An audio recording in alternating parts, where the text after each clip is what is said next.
Olá, tudo bem? Ótima terça-feira para você. Terça-feira, dia 2/10, hoje é dia de finados aí no Brasil, né?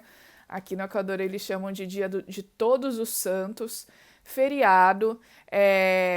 Vamos então resumir a lição de terça dos jovens e dos adultos? Vamos começar pela lição dos jovens, fé e pão. A lição dos jovens, do dia 2/10, vem falando sobre aquele verso, né, que aparece em Deuteronômio e que Jesus ecoou quando ele estava no deserto, na tentação, de que não só de pão viverá o homem, mas de tudo que sai da boca de Deus, né, da palavra de Deus. Então a lição vem expandindo, o que eu achei bem interessante, vem expandindo o significado dessa questão de tudo que sai da boca de Deus. Que naquele momento, quando Moisés fala aquilo, depois quando Jesus repete, não tem só a ver com as necessidades físicas de alimento, mas lá no original, isso diz respeito a algo mais amplo, como nós termos confiança na palavra de Deus, como nós entendermos de que tudo que Deus faz para nós é bom, como disse a lição de ontem dos jovens, né? De tudo que ele diz e tudo que isso significa para a gente. Então, nós vivemos dessa confiança em Deus, de tudo que ele fez por nós, de tudo que ele faz e do que ele vai fazer, e não só dos aspectos de suprir as necessidades físicas. E que naquele momento, quando Jesus estava no deserto, ali na tentação, e Satanás Satanás tenta Jesus daquela forma, Satanás ele estava colocando em dúvida a identidade de Jesus como Deus, né? Em usar o poder dele para suprir as suas próprias necessidades numa motivação egoísta, né? Então, a gente precisa entender esse verso que eu achei bem interessante a respeito de tudo que sai da boca de Deus, né?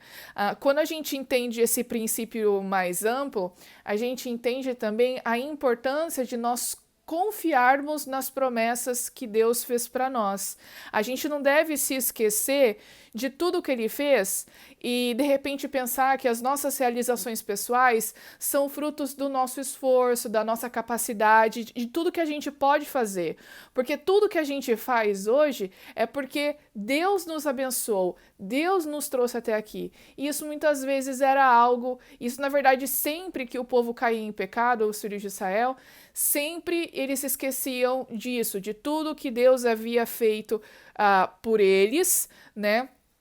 E eles esqueciam, quando eles venciam guerras, por exemplo, eles achavam que eles tinham vencido pelos próprios méritos, pela própria força, e na verdade eles somente haviam vencido porque Deus havia lutado essa batalha por eles. E a lição traz um questionamento interessante. Como o nosso esforço e dedicação interagem com as bênçãos de Deus? Então, quando eu peço algo para Deus em oração, eu devo ficar parado e esperando Ele agir? Ou eu devo fazer a minha parte para que Deus opere? Para que Deus dê as suas bênçãos junto com como se nós estivéssemos em cooperação. Eu acredito muito que Deus nos abençoa realmente nessa interação, né? A gente faz a nossa parte e Deus nos abençoa.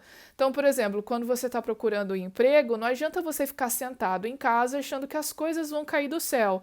Você tem que se arrumar, você tem que fazer seu currículo, você tem que sair distribuindo o seu currículo, você tem que se capacitar, você tem que estudar para que você possa conseguir um bom emprego, um bom salário, uma boa renda, né? Então, se as coisas estão difíceis e você já fez a sua parte, chega o momento de você acreditar que Deus vai atuar e que ele vai cumprir o que você prometeu.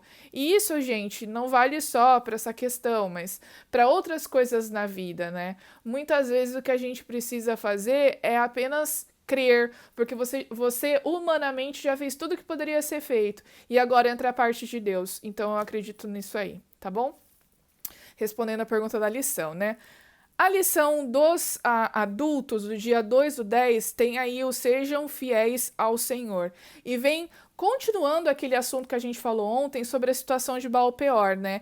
Então a gente tem o pecado da prostituição, que é quando alguns filhos de Israel, alguns homens acabaram se prostituindo com as moabitas, eles acabaram pecando, o povo foi atingido com pragas por causa disso, muitas pessoas morreram, inclusive chegou ao ponto de um dos israelitas trazerem uma moabita para o acampamento e eles estavam tendo relações sexuais na tenda. E aí chegarão lá e matam os dois, porque eles estavam ofendendo abertamente a Deus, porque uma coisa que Deus havia pedido é que eles não se misturassem com os povos que estavam ali pertinho, tá bom? E aí vem falando realmente que muitas pessoas morreram, aquelas que decidiram se envolver no pecado aí da prostituição, no pecado do sexo em si mesmo e também na prostituição espiritual, mas aqueles que se manteram fiéis, que se mantiveram fiéis, sobreviveram. Aqueles que se mantiveram fiéis foram poupados, né? E Deus não derramou a sua ira sobre eles. E aí, o que diferencia, né, aquele que se mistura com a prostituição, aquele que cai em tentação com aquele que não cai? Eu acredito que Deus nos dá forças para não cairmos em tentação. Ele vai nos suprir de energia para que a gente possa resistir, seja qual for a tentação, né? E para isso, gente, é bom, nós devemos ter um relacionamento com ele, porque nós só temos forças, nós só vamos ser capazes de resistir à tentação se nós mantivermos firme o relacionamento que temos com Deus. É só daí que a gente vai tirar força, assim como aqueles que naquele momento também se mantiveram firmes e separados. Tá bom? Então, pessoal, é isso. A gente se encontra amanhã na lição de quarta-feira. Não se esqueça de se inscrever no canal, tá bom? De curtir o vídeo e de compartilhar com os amigos, seja no Instagram ou seja aí no YouTube, tá certo? Até!